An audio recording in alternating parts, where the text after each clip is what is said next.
The train arrived at Hollow Creek Station at exactly 12:03 a.m. It wasn't supposed to. Daniel had been waiting for a ride home, the last bus having broken down miles away. The station was empty, save for a flickering light and a rusted sign swinging in the wind. He shivered, rubbing his arms.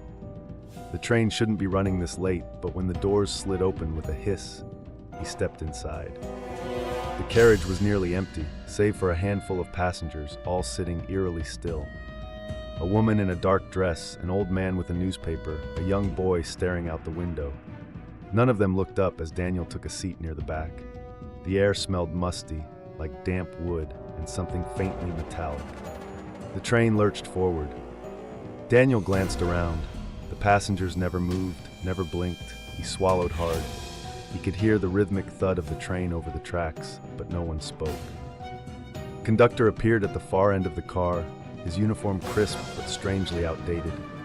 He walked slowly, methodically, his polished shoes silent against the floor. "Ticket?" the conductor asked, his voice low and smooth. Daniel hesitated. I didn't buy one. The train just... The conductor's lips curled into something between a smile and a grimace. All passengers must have a ticket. Daniel's heart pounded. He glanced at the others, but they sat frozen, as if unaware of the conversation. The conductor held out a pale gloved hand. "You boarded," he said. "That means you must pay the fare." The train picked up speed. The darkness outside the windows seemed endless, void of trees, towns, or anything familiar. The old man's newspaper rustled, though his fingers never moved. The boy's breath fogged up the glass, but he didn't blink. Daniel stood. "I'll get off at the next stop." The conductor chuckled, a sound like wind through dead leaves. "This train doesn't stop, sir." The lights flickered. The musty scent thickened into something rotten.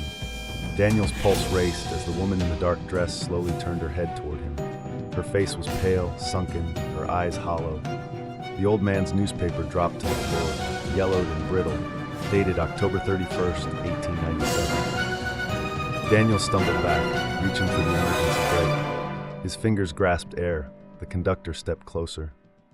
"The last passenger always pays the toll," he whispered. Daniel opened his mouth to scream, but the train roared into the darkness, consuming him with it. By morning, Hollow Creek Station was empty again. And at 12:03 a.m., the train would arrive once more, its doors sliding open, waiting for the next last passenger.